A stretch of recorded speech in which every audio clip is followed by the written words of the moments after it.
Esta es la noche en el continente americano. Mientras en Europa inicia la madrugada y amanece en Asia, así cae la noche en el continente americano y transcurre la mañana y la tarde en el resto del mundo. La noche bajo la dirección de Claudia Gurizati. Presentado por World of Hyatt. Descubra un mundo de recompensas con World of Hyatt. Únase gratis en Hyatt.com y reciba recompensas por estadías en los hoteles Hyatt de todo el mundo. Disfrute de ahorros exclusivos y gane noches gratis. Donde quiera que vaya, estará siempre más cuidado con World of Hyatt. Aplican condiciones. Obtenga más información y regístrese hoy mismo en Hyatt.com. Hola, ¿qué tal? Bienvenidos. Les habla Claudia Gurizati, directora de este canal internacional de noticias, de este programa de opinión, de debate, de análisis, desde el Centro Internacional en Washington y, como siempre, Jefferson Beltrán, subdirector del programa en el Centro Internacional en América Latina. Jefferson, muy buenas noches. Claudia, muy buenas noches para ti. Como siempre, un privilegio estar a tu lado en este programa La Noche. Un saludo también para todos los que hasta ahora nos ven y nos siguen en todo el continente americano, en los Estados Unidos y, por supuesto, en el resto del mundo. La noche enciende las luces para que usted vea el punto clave de la noticia, y la noticia es un nuevo punto, asunto de tensión entre el gobierno de Donald Trump y el régimen de Venezuela. El secretario de Estado de Estados Unidos, Marco Rubio, lanzó desde Georgetown, la capital de Guyana, en donde se encontraba de visita, una dura advertencia contra el dictador Nicolás Maduro. Le dijo y le dejó claro las posibles consecuencias que tendría un eventual ataque venezolano contra Guyana y contra la empresa petrolera estadounidense ExxonMobil, que opera en la región del Esequibo. A veces la delincuencia se siente atraída por la prosperidad y tiene como objetivo la prosperidad, y las otras son las amenazas regionales. Las amenazas regionales se basan en reivindicaciones territoriales ilegítimas de un régimen narcotraficante. Y quiero ser franco, y lo he dicho durante mi época de senador, y tengo plena confianza en decirlo ahora como secretario de Estado. Habrá consecuencias para el aventurismo, habrá consecuencias para las acciones agresivas. Quiero saber si su país apoyaría militarmente a Guyana si Venezuela atacara a este país. ¿Y cuál sería la respuesta de Estados Unidos si Venezuela atacara a la petrolera estadounidense ExxonMobil, que opera en aguas de Guyana? Sería un día muy malo para el régimen venezolano si atacara a Guyana o atacara a ExxonMobil o cualquier otra cosa. Sería un día muy malo, una semana muy mala para ellos y no terminaría bien. No voy a entrar en detalles sobre lo que haremos. No nos gustan ese tipo de amenazas. Creo que todo el mundo lo entiende. Quiero que quede claro. Lo hemos dejado claro repetidamente. Creo que hoy la Marina estadounidense lo está dejando claro y demostrando nuestra capacidad. Tenemos una gran Marina y puede llegar a casi cualquier parte. Puede llegar a cualquier parte del mundo y tenemos compromisos que existen hoy con Guyana. Queremos construir sobre ellos, ampliarlos. La noticia: Nicolás Maduro respondió de inmediato a estas advertencias del jefe de la diplomacia estadounidense y lo hizo con insultos de grueso calibre. Escuchen ustedes, tildó de imbécil a Marco Rubio. Por ahí sale el imbécil de Marco Rubio amenazando a Venezuela desde Guyana. Imbécil, a Venezuela no la amenaza a nadie porque esta es la patria de los libertadores, esta es la patria de Bolívar. Imbécil. Y que esto es un régimen, que es una dictadura. En su vida, Marco Rubio ha visto una asamblea popular. Ha ido a un barrio, porque ellos son de la élite corrupta de Miami, muy corruptos, que odian a Venezuela. Él es el padrino a la Sayona. La Sayona no va ni para el baño si no le consulta a Marco Rubio. Traidor a la patria, banda de traidores. Mire lo que le han hecho a los migrantes venezolanos. ¿Quién pidió que persiguieran a los migrantes? ¿Quién pidió y apoyó que los mandaran secuestrados a El Salvador? ¿Quién? Que lo diga el pueblo. La Sayona, criminal, vende patria, y este pueblo tiene que saberlo, que esa criminal, más temprano que tarde, ante la justicia, va a responder lo que le ha hecho a este pueblo. Lo escucharon, lo tildó de imbécil, pero también dijo que a Venezuela no se le amenaza, que es la tierra del libertador, y obviamente el discurso que conocemos, por supuesto, permanente del dictador Nicolás Maduro. Pero aquí hay un tema, y hay un tema de fondo y un tema que está de todas maneras en el alma y en el corazón de los venezolanos, que es el Esequibo, y ahora Donald Trump entrando a jugar un papel, y un papel amenazante en medio de esa tensión. La noticia es que Guyana se unió a Washington, obviamente celebró ese férreo respaldo. Ellos dicen que para salvaguardar la soberanía de su país. El presidente guyanés, Irfan Ali, tras la reunión que sostuvo con el secretario de Estados Unidos, por supuesto le agradeció.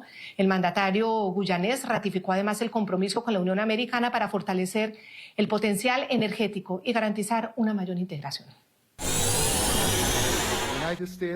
Estados Unidos es nuestro socio de confianza mientras seguimos construyendo una sociedad estable, segura y democrática. Esta visita nos ha permitido consolidar nuestra agenda bilateral, definiendo políticas y perfilando intenciones claras en materia de seguridad, comercio, energía, inversiones, infraestructuras, democracia, paz y estabilidad en la región, también capital humano, despliegue y desarrollo.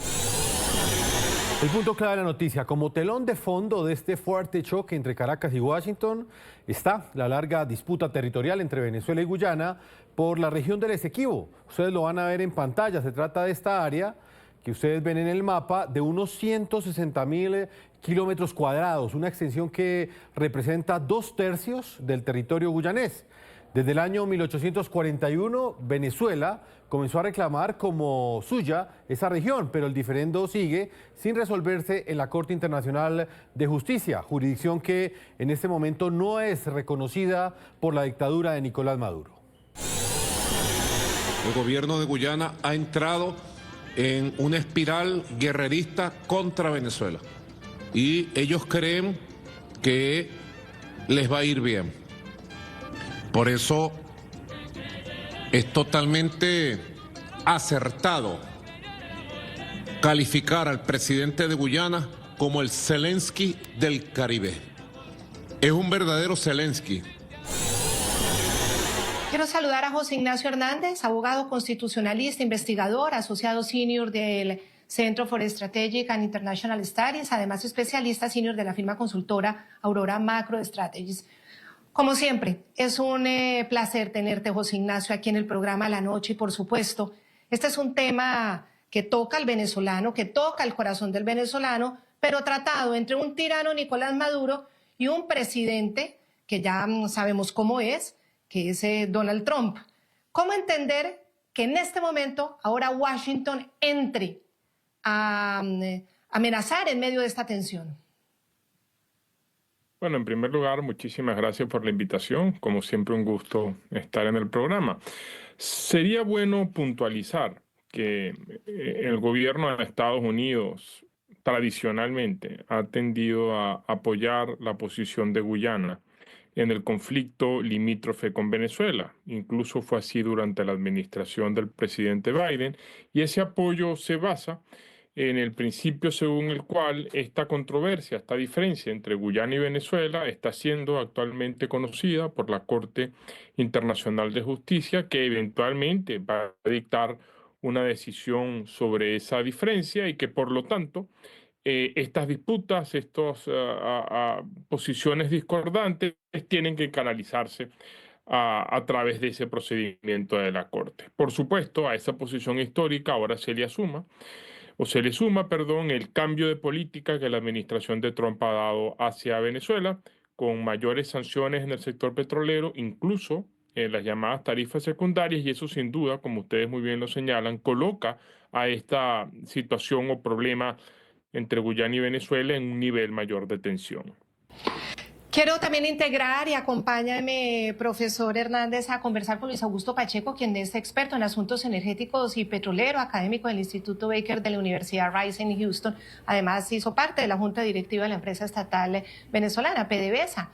Bienvenido, Luis Augusto. Y lo mismo, es decir, este es un tema muy delicado, es un tema que está en la Corte Internacional, es un tema que por supuesto toca el corazón de los venezolanos, pero en manos de un tirano y de una persona como Donald Trump, que ya sabemos, vamos viendo y vamos percibiendo cómo va a ser este segundo periodo.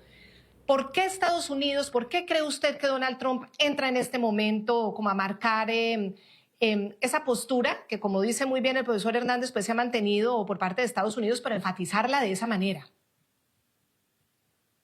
Buenas tardes a todos. Saludos a José Ignacio. Bueno, poco que añadir a lo que acaba de decir José Ignacio acerca del porqué de la postura de los Estados Unidos. Esto entra dentro de este juego de, no sé si es ajedrez o es póker que viene jugando la administración Trump con el régimen de Maduro y por supuesto involucrados el tema petrolero junto con Guyana. ¿Por qué se mete? Bueno, me imagino que tratando de poner algo más de presión. ¿Cuál es el juego final? Creo que José Ignacio pudiera decirlo mejor que yo, pero sin duda que Guyana es una joya dentro del mundo petrolero hemisférico. Hoy en día produce alrededor de 650.000 barriles. Se espera que termine el año en alrededor de 900.000 barriles día, lo cual lo convierte en una parte importante. Yo creo que también uno de los factores aquí es que la estrategia que está siguiendo el régimen de Caracas es tratar de involucrar a la Exxon como un animal político dentro de este juego y ante esa jugada yo creo que los Estados Unidos no tienen muchas otras opciones excepto ir a mostrar no solo apoyo a Guyana, como ya lo dijo José Ignacio, sino también a defender uno de sus principales compañías energéticas. Sí, y aquí vale la pena, ya que lo están mencionando, entrar a conversar sobre la importancia precisamente del Esequibo, esto que es una pugna entre Venezuela y Guyana, centenaria. El Esequibo es muy ambicionado por la tiranía de Maduro. Además, porque la pelea por el territorio recrudeció en el 2015 cuando ExxonMobil descubrió enormes yacimientos petroleros en la zona.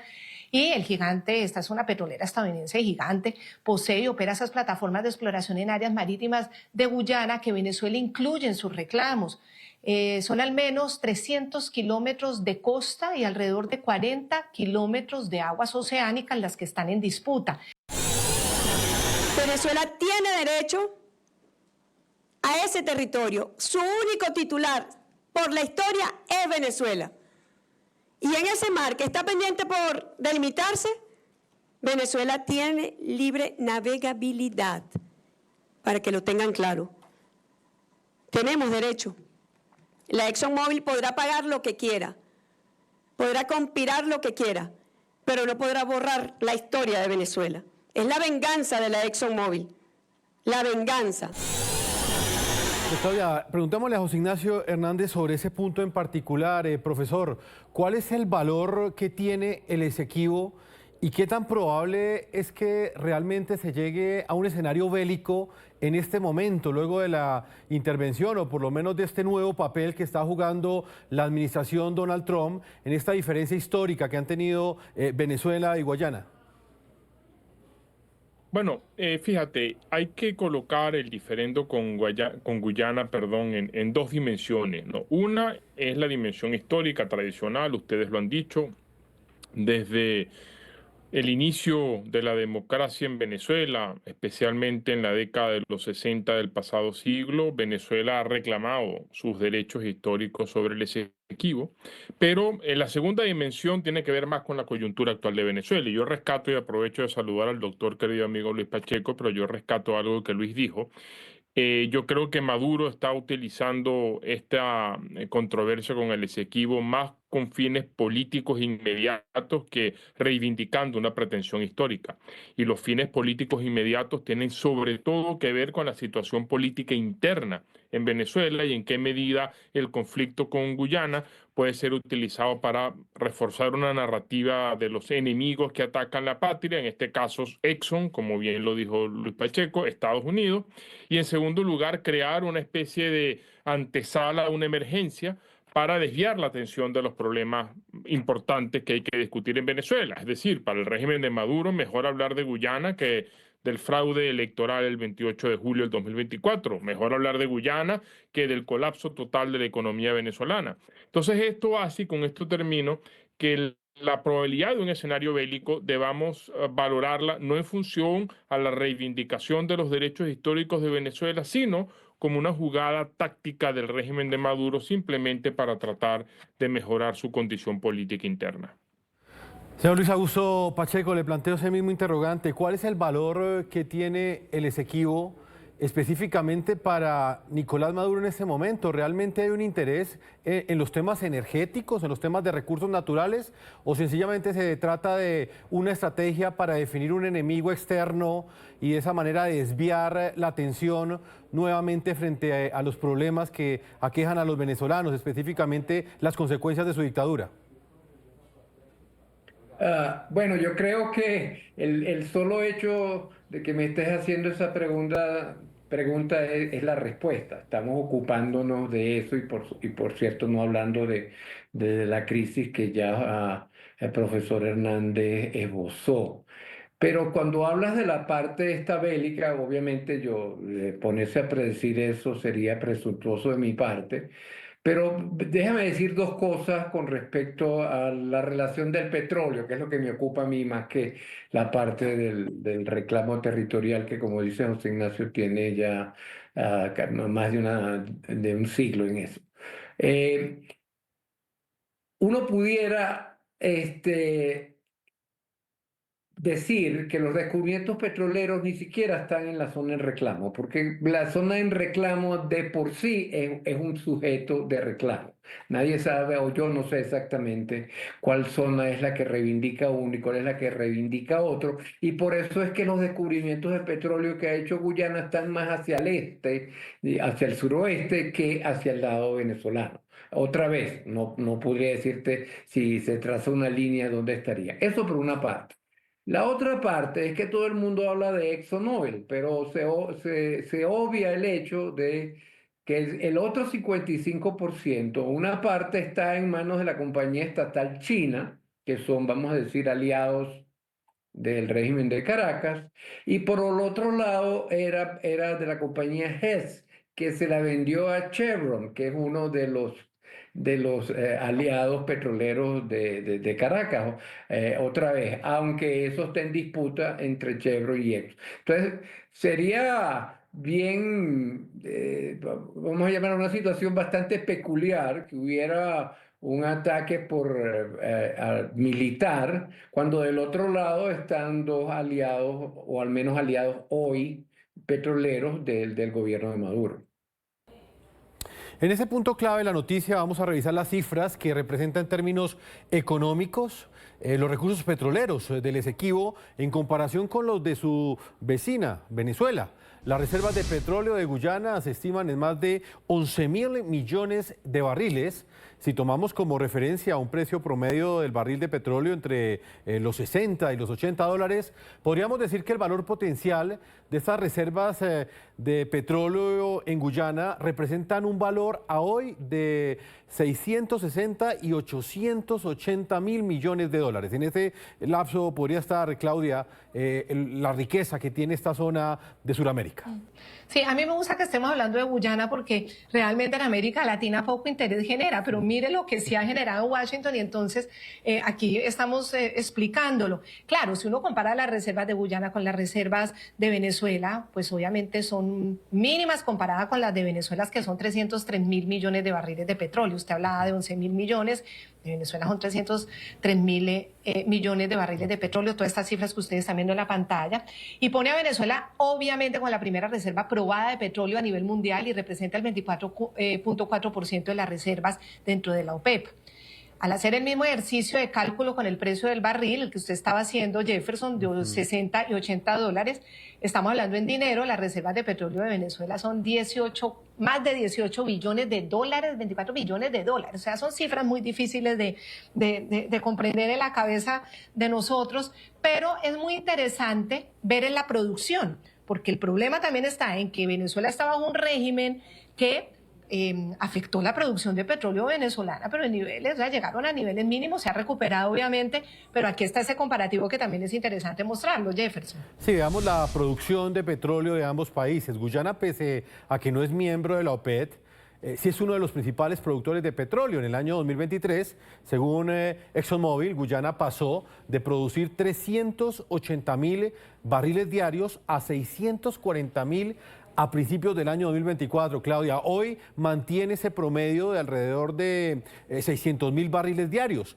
El pasado mes de febrero, por ejemplo, la producción aumentó hasta 648.000 barriles diarios, 28.000 barriles más, frente a los 620.000 del mes de enero, según los datos que ha entregado el Ministerio de Recursos Naturales guyanés.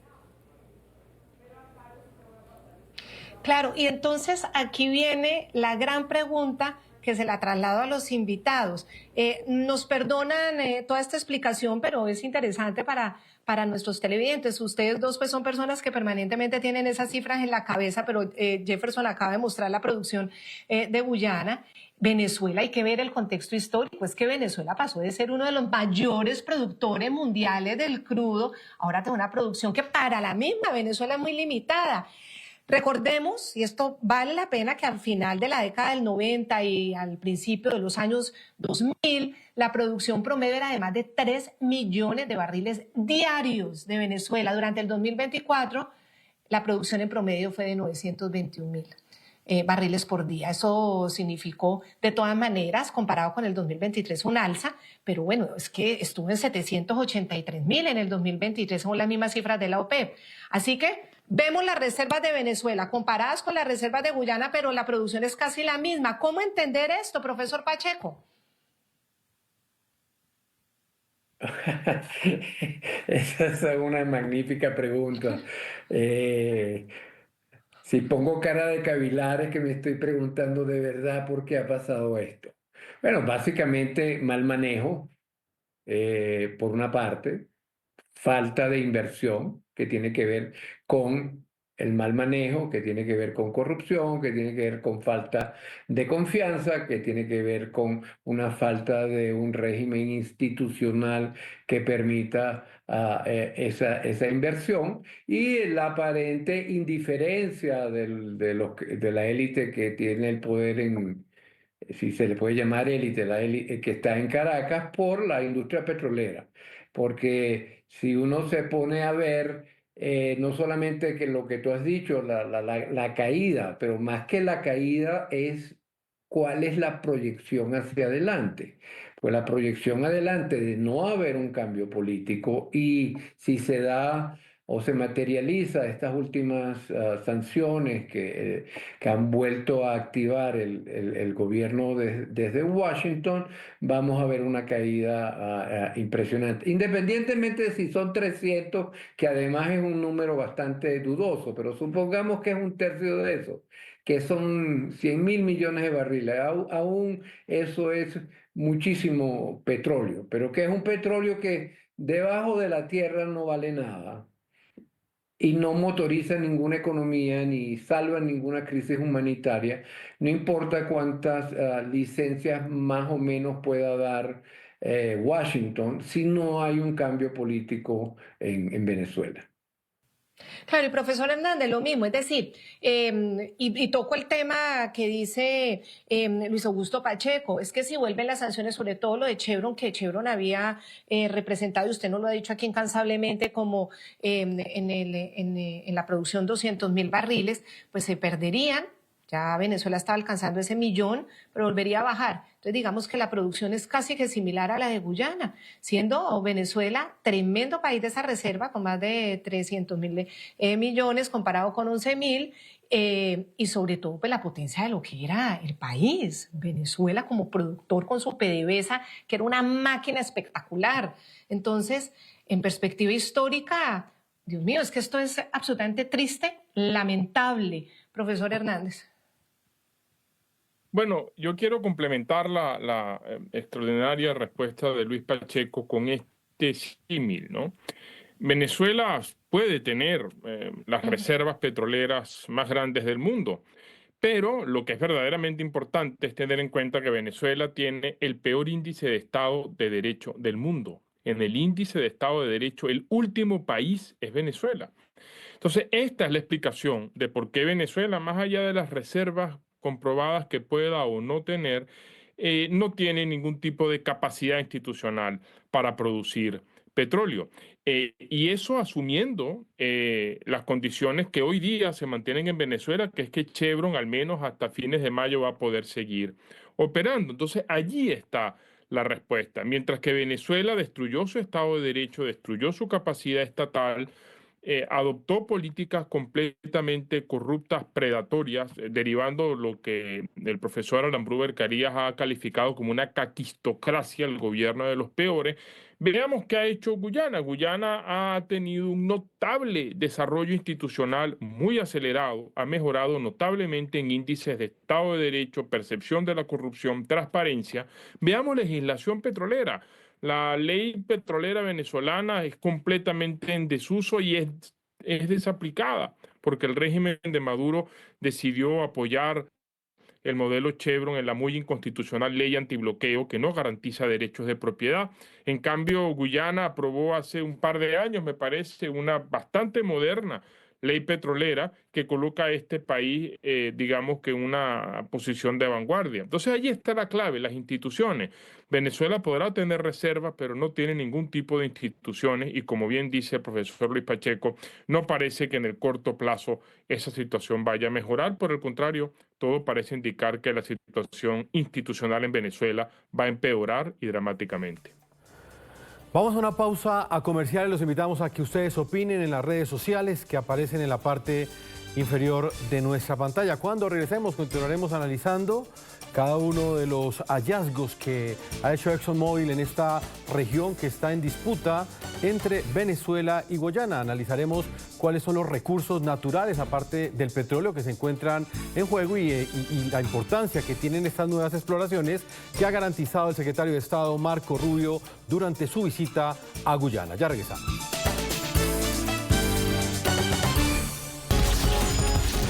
Ya regresamos con La Noche por NTN 24, el canal de las Américas.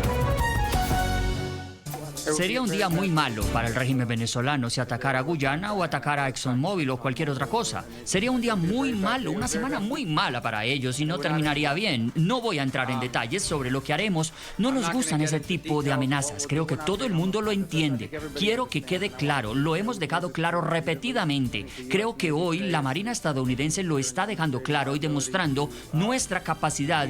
Tenemos una gran Marina y puede llegar a casi cualquier parte. Puede llegar a cualquier parte del mundo y tenemos compromisos que existen hoy con Guyana. Queremos construir sobre ellos, ampliarlos.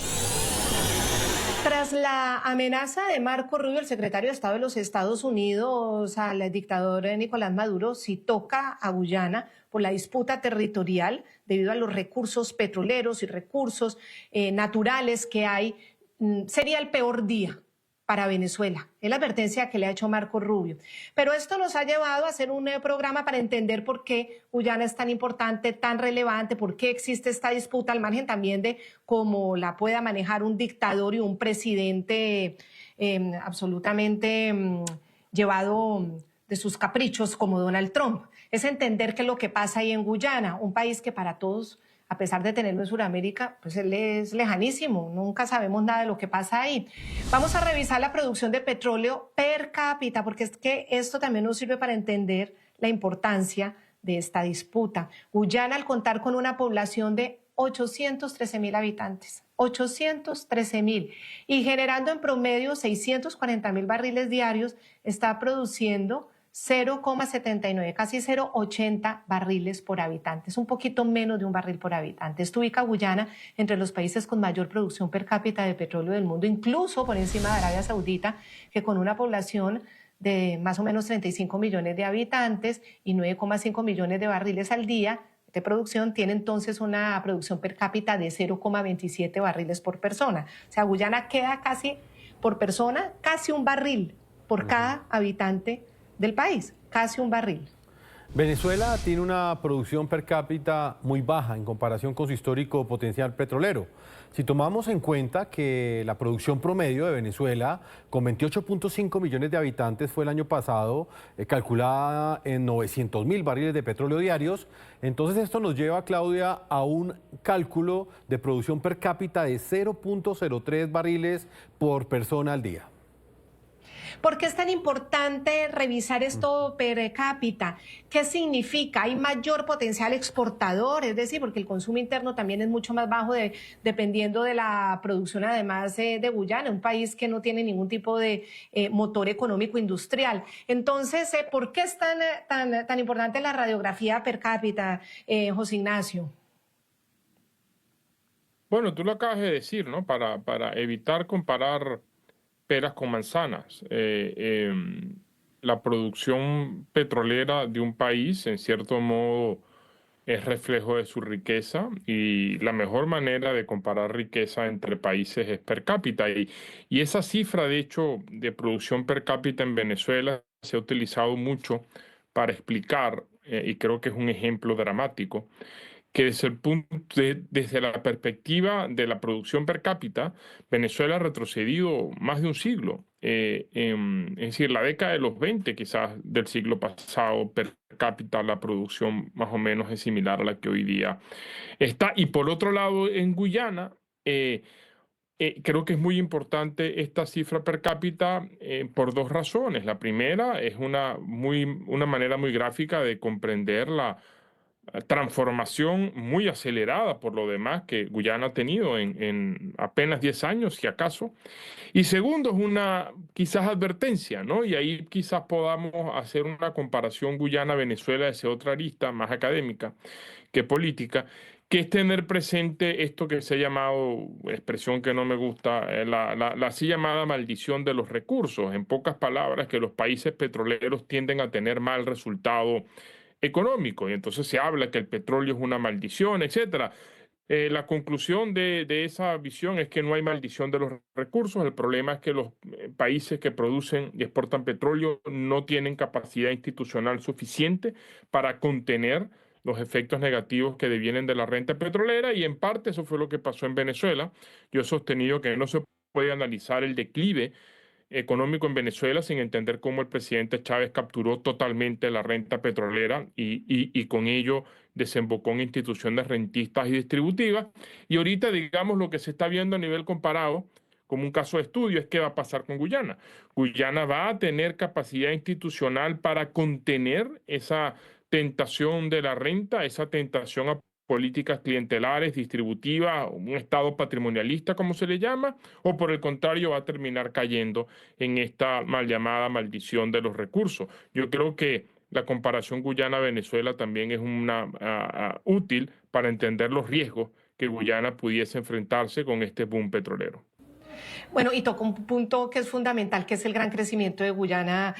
José Ignacio Hernández que nos lo plantea, y este es otro punto clave de esta noticia para entender precisamente esa discordia, el Esequibo, la discordia entre los dos países. Las cifras que dan cuenta cómo gracias a la riqueza petrolera la economía de Guyana ahora es una de las de más rápido crecimiento del mundo, lo acaba de decir el profesor Hernández. El PIB guyanés pasó de 5,17 mil millones de dólares en 2019 a 14,7 en 2023.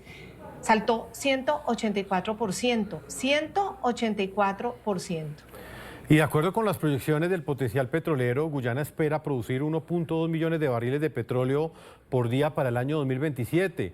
Esto le da una proyección de 1.4 barriles per cápita. Señor Luis Augusto Pacheco, sobre este punto en particular, ¿usted cree que Guyana en este momento tiene la capacidad institucional para procesar esta cantidad de recursos que va a comenzar a recibir y que comparados, como lo planteábamos anteriormente, con Venezuela, le entregan un producto per cápita mucho mayor al que tiene en este momento el país venezolano?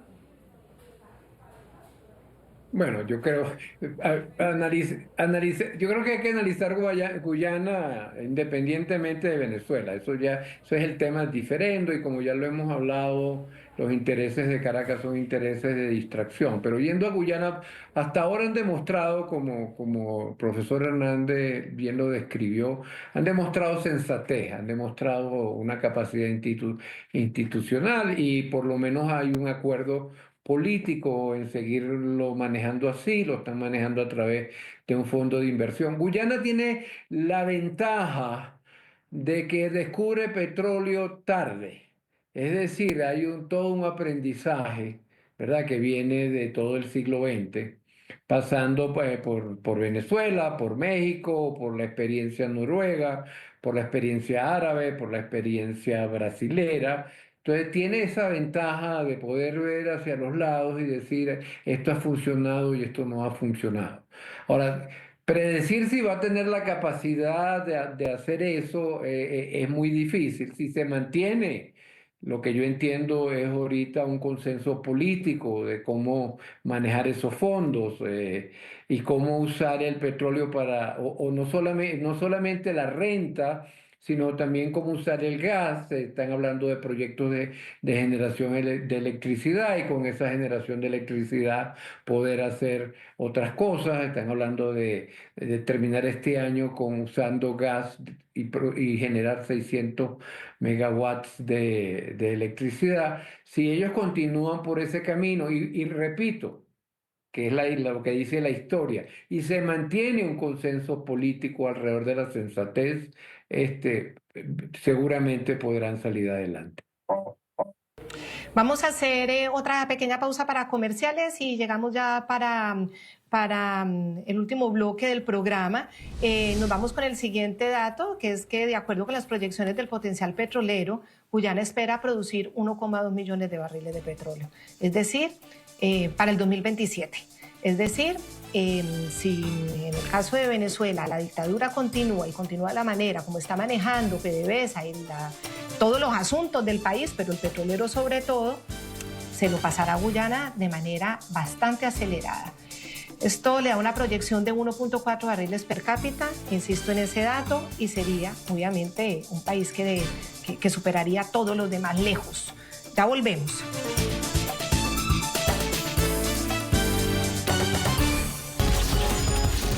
Ya regresamos con La Noche por NTN 24, el canal de las Américas.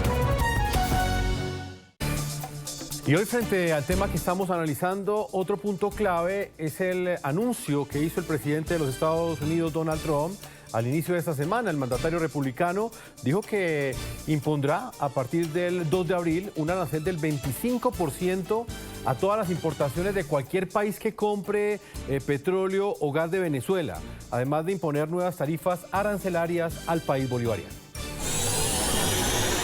Marzo 24 de 2025. El presidente Donald Trump anunció hoy que los Estados Unidos de América pondrán lo que se conoce como un arancel secundario sobre el país de Venezuela por numerosas razones, incluyendo el hecho de que Venezuela ha enviado a propósito y con engaños a los Estados Unidos, encubiertos, decenas de miles de criminales de alto nivel y otros, muchos de los cuales son asesinos y personas de naturaleza muy violenta. Entre las bandas que enviaron a Estados Unidos está el Tren de Aragua, que ha recibido la designación de organización terrorista extranjera. Estamos en el proceso de devolverlos a Venezuela. Es una gran tarea. Además, Venezuela ha sido muy hostil a los Estados Unidos y a las libertades que propugnamos. Por lo tanto, cualquier país que compre petróleo y o gas de Venezuela será forzado a pagar un arancel del 25% a los Estados Unidos sobre cualquier comercio que hagan con nuestro país. Profesor José Ignacio Hernández, abogado constitucionalista, investigador y asociado senior del Center of Strategic International Studies. Quiero preguntarle sobre este punto en particular, ¿hasta dónde o de qué tamaño es el impacto que va a sufrir la dictadura venezolana con esta decisión que toma el presidente Donald Trump de sancionar a aquellos países que le compren petróleo a la dictadura? Bueno, es difícil responder a la pregunta porque el alcance de la política no termina de quedar claro. como tampoco parece quedar claro el alcance de la política en relación con Chevron. Sin embargo, si nosotros tratamos de despejar el ruido que hay, de enfocarnos en los hechos, en la evidencia, ¿no? Analizando la evolución de la política del presidente Trump hacia Venezuela desde el 20 de enero hasta hoy, pues podemos concluir que este anuncio de aranceles secundarios responde a un cambio de política genuino. La administración de Trump ha decidido reforzar la política de sanciones en contra de Venezuela, no solo considerando el retroceso democrático y de derechos humanos, sino además bajo el argumento según el cual el régimen de Nicolás Maduro apoya, patrocina a organizaciones terroristas como el Tren de Aragua. Y si esa es la premisa de la cual entonces partimos, cabría concluir que estas tarifas secundarias van a ser impuestas o en todo caso van a generar el suficiente riesgo como para inhibir a los países que están relacionándose con Venezuela, muy en especial es el caso de China. Pudiéramos decir que esta orden ejecutiva que fue dictada esta semana prácticamente que tiene como destinatario directo a China, de hecho es el único país expresamente mencionado en la orden. Si este es el escenario en el cual nos estamos moviendo, las consecuencias para la economía venezolana pueden ser devastadoras, porque no solo la producción petrolera sufriría por la salida de Chevron y eventualmente de Maurel & Prom y de Repsol, sino que es que además la comercialización del poco crudo venezolano que se pueda producir va a enfrentar barreras mayores por las tarifas secundarias, y esto implica mayores descuentos y mayor ineficiencia en la comercialización, y cuando sumamos entonces caída de la producción más caída de las exportaciones más mayores descuentos e ineficiencia, el resultado es bastante alarmante para la economía venezolana. Termino apuntando tanto más cuando la economía venezolana ya está mostrando signos de claro agotamiento, con una crisis cambiaria que se ha agravado en los últimos días, una presión inflacionaria que, en fin, pueden colocar a Venezuela o llevar a Venezuela a situaciones, incluso en lo económico, peores o más difíciles que las que afrontó en el 2019. Luis Augusto Pacheco, ¿qué piensa usted de esta medida ejecutiva y qué impacto cree usted que va a tener para las finanzas de la dictadura? Bueno, difícil sumarle algo a la muy completa descripción de José Ignacio. Yo creo que básicamente son dos cosas. Primero hay que ver cuál es la efectividad de las sanciones.